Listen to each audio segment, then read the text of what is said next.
గురుగారు మార్చి నెల 2025 కన్యా రాశి వారి పరిస్థితి ఎలా ఉండబోతుంది? ఎలాంటి రెమెడీస్ చేసుకుంటే బాగుంటుందంటారు కన్యా రాశి వారు?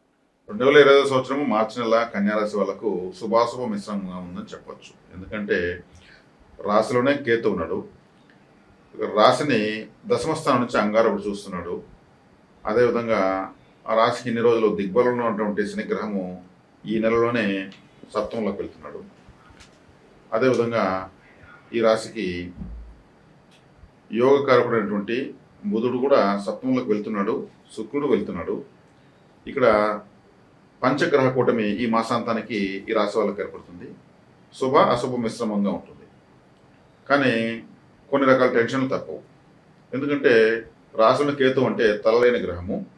ఈ గ్రహము విరక్తి వైరాగ్యాలకు, అసహనానికి, నాకేది వద్దు అనేటువంటి స్వభావం ఇచ్చేటువంటి గ్రహం కేతు. తలలేని గ్రహం ఉన్నప్పుడు సరైన నిర్ణయాలు తీసుకోలేరు.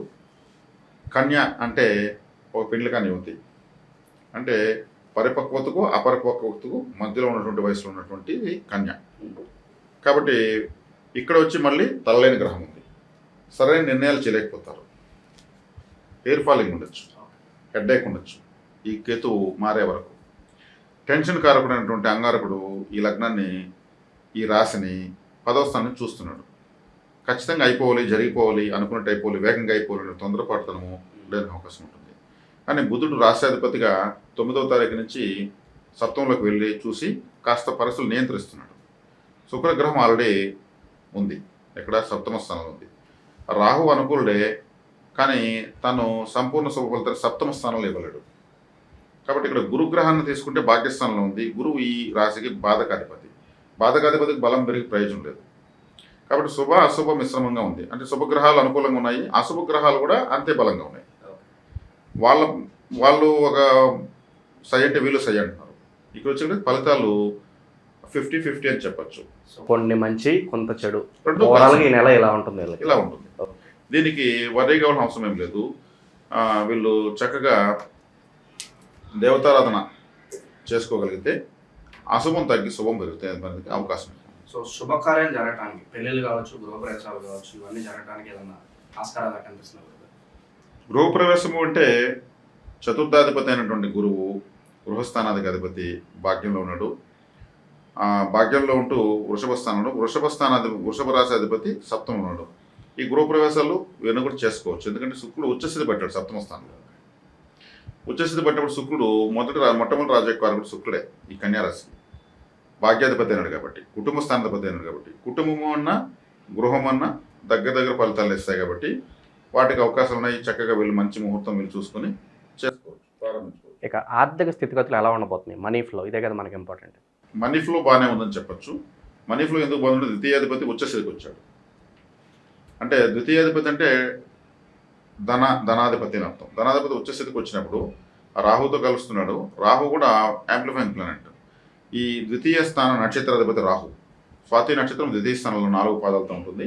ఆయన సప్తమంలో ఉన్నాడు. ఆయనతో పాటు రాశ్యాధిపతి అయినటువంటి ద్వితీయ రాశ్యాధిపతి శుక్రుడు కలుస్తున్నాడు. కాబట్టి ఆర్థిక పరంగా మంచి అవకాశాలు వీళ్ళకి వస్తాయి. వాటిని చక్కగా వినియోగించుకోవాలి. ఎందుకంటే శుభాశుభ మిశ్రమంగా ఉందన్న కాబట్టి, చెడు గ్రహాల ప్రభావం కూడా శుభగ్రహాలతో సమానంగా ఉంది కాబట్టి వీళ్ళు జాగ్రత్తగా అవకాశం కాపాడుకోవాలి. వచ్చేది మాత్రం అవకాశాలు బాగా వస్తాయి. ఇక వైవాహిక జీవితం ఎలా ఉండబోతుంది? అలాగే కుటుంబాల్లో కొన్ని కలతలు ఉంటాయి. సో ఏదో ఒక డిస్టర్బెన్స్ వచ్చి కొంచెం వాతావరణం బాగోపోవటం, సో దీనికి సంబంధించిన వ్యవహారాలు ఎలా ఉండబోతున్నాయి గురుగారు? ఇక్కడ సప్తమ స్థానంలో ద్వితీయాధిపతి, అదేవిధంగా పంచమాధిపతి, అదేవిధంగా ఇక్కడ కలిసేది లాభాధిపతి, దశమాధిపతి, వీళ్ళందరూ కలుస్తున్నారు. ఇక్కడ శుభాశుభ మిశ్రమని మనం మాటికి ఈ రాశి గురించి చెప్పుకుంటున్నాం. ఇప్పుడు కుటుంబ స్థానానికి సంబంధించి మీరు అడిగారు. ప్రాచీన శివాలయ ఆరాధన వీళ్ళు ఎక్కువగా చేయడం వల్ల వాటిలో ఒక సమతులనం అనేది ఏర్పడుతుంది. ప్రాచీన శివాలయ ఆరాధన ఎందుకు చెప్తున్నానంటే, భార్య పిల్లలతో ఉన్నటువంటి ఏకైక దేవుడు మనకు ఒక పరమేశ్వరుడు మాత్రమే. ఫ్యామిలీ ఫోటో ఎవరికి ఉంటుందంటే పరమేశ్వరుడికి, ఇంకే దేవుని మనం చూడలేము. కాబట్టి చక్కగా వీళ్ళు ప్రాచీన శివాలయ ఆరాధన విశేషంగా చేయడం వల్ల కుటుంబంలో ఉన్న కలతలన్నీ కూడా సమస్య పోయేసి చక్కగా సానుకూల వాతావరణము ఆశించిన దానికన్నా ఎక్కువైతే వీళ్ళకి కలుగుతుంది. ఇక విద్యార్థులు, నిరుద్యోగులు, వ్యాపారస్తులు వీళ్ళకి ఎలా ఉండబోతున్నారు గురుగారు? నిరుద్యోగులకు కొంచెం ఆశూచి అడుగులు వేస్తే సరిపోతుంది. విద్యార్థులకు చక్కటి ఫలితాలు ఉన్నాయి. ఎందుకంటే విద్యాస్థానం అనేటువంటి 2వ స్థానం విద్యను సూచిస్తుంది. విద్యా వాక్స్థానం అది. ఆ స్థానాధిపతి ఉచ్చస్థితిలోకి వెళ్తున్నాడు కాబట్టి అందులో రాహుతో కలుస్తున్నాడు. ఆ రాహు అంటే amplifying planet, short cut methods. వీళ్ళు చదువుకున్నటువంటి ప్రశ్నలకు సమాధానాలు కొత్తగా వచ్చినా కానీ ఆలోచించి రాయగలుగుతారు. ఇది ఇలా ఉంటుందని సొంత నాలుగు ఉపయోగించగలుగుతారు.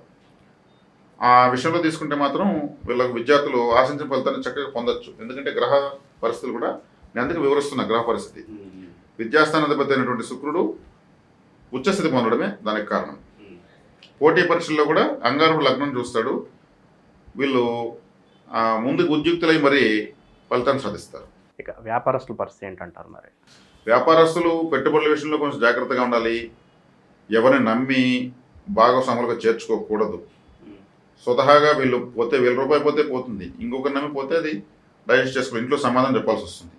ఎందుకంటే దశమంలో వృత్తి స్థానంలో కుజుడు ఉండడమే.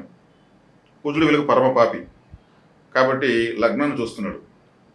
ఇది కరెక్ట్, ఇది నిజం, ఇది నమ్ము, ఇది పెట్టు, నీకేం అనే విధంగా ఆలోచింపజేస్తాడు. కానీ పోకూడదు. పోకపోవడమే వీళ్ళకి శ్రేయస్కరం. ఇక ఆరోగ్యపరంగా మరి ఎలా ఉండబోతుంది ఈ రాశి వారికి? ఆరోగ్యపరంగా వీళ్ళకు తలనొప్పి ఉండేదానికి అవకాశం ఉంది, హెయిర్ ఫాలింగ్ ఉండేదానికి అవకాశం ఉంది, టెన్షన్లు, బీపీలు, షుగర్లు పెరిగేదానికి అవకాశం చాలా ఎక్కువ ఉంది. దానికి వైద్యపరమైనటువంటి ఖచ్చితమైన సలహాలు, సూచనలు, జాగ్రత్తలు తీసుకోవడం ఎంతైనా అవసరం. ప్రేమ వివాహాలు ఒక అడుగు ముందుకు పడే అవకాశం కనిపిస్తుందా ఈ రాశి వారికి? ప్రేమ వివాహాలు అంటే ఇక్కడ ప్రేమ వివాహాలకు కారణము రాహుగ్రహము సప్తమంలో ఉంది. సప్తమంలో మళ్ళీ శుక్రుడు కలుస్తున్నాడు. ఇటువంటి వాటికి అవకాశాలు ఉన్నాయి. కానీ ఇవంతా ఆకర్షణతో సంబంధించి ఉంటాయన్నమాట. ఎందుకంటే మల్టిపుల్ రిలేషన్స్ అని సూచించేదే గ్రహమే రాహు. ఈ రాహు గ్రహమే ఉన్నదాన్ని ఎక్కువ చేసి చూపిస్తాడు. కాబట్టి ఇంకొక దారి చూసుకుందాము, ఇంకొకరితో మాట్లాడదాము, ఇంకొకరిని చూద్దాం అనేటువంటి అవకాశాన్ని ఇచ్చేటువంటి గ్రహం రాహువే. ఈ రాహువు శనితో కలుస్తున్నాడు, శుక్రుడితో ఆల్రెడీ ఉన్నాడు, బుధుడు కలుస్తున్నాడు. ఇలాంటి పరిస్థితులు, సిచ్యువేషన్లు ఎదురవుతాయి ఖచ్చితంగా వీళ్ళకు. వీళ్ళు అటువంటి వైపు పోకపోవడమే మంచిది. దీన్ని ఎంకరేజ్ చేసేది జ్యోతిషం చేయదు, కానీ అవకాశాలు అయితే వీళ్ళకి వస్తాయి. ఎవరో చూస్తారు, ఎవరో మోహిస్తారు. అటని వీళ్ళు ఆ మోహంలో వ్యామోహంలో పడి జీవితాన్ని కోల్పోకూడదు. రాబోయే భవిష్యత్తు దృష్టిలో పెట్టుకుని కనిపించినట్టు వినిపించినట్టు వీళ్ళు వెళ్ళడమే ఉత్తమం. తాత్కాలికమైన ఆనందాలు మాత్రమే. అటువంటి వాటికి అవకాశం అయితే పుష్కలంగా ఉంది. కాస్త లాభాలు రావాలనుకుంటే కనుక ఎలాంటి వ్యాపారాల్లో వీళ్ళు ఇన్వెస్ట్మెంట్స్ చేస్తే బాగుంటుందంటారు? లాభాలు రావాలనుకున్నప్పుడు వీళ్ళు ఫుడ్ రిలేటెడ్ బిజినెసెస్.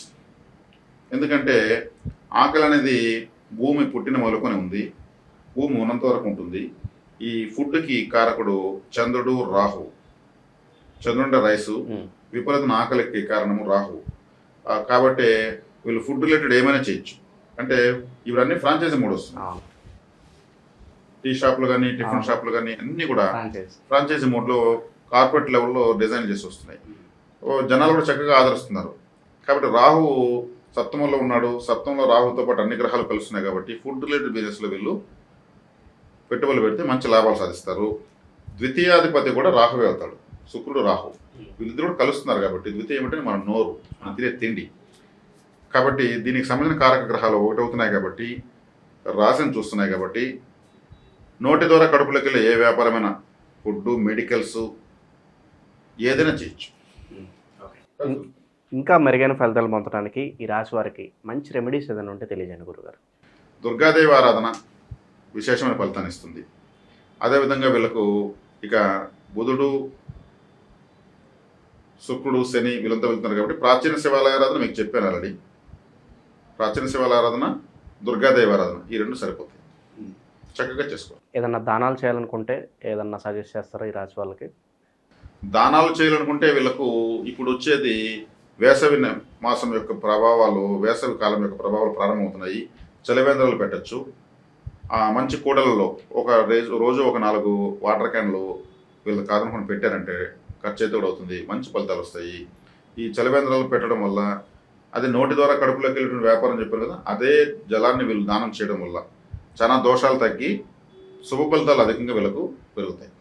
మార్చి నెలలో కన్యా రాశి వారికి ఎలా ఉంటుందనేది మీ మాటలో చాలా అద్భుతంగా వివరించారు. ధన్యవాదాలు గురుగారు. ధన్యవాదాలు.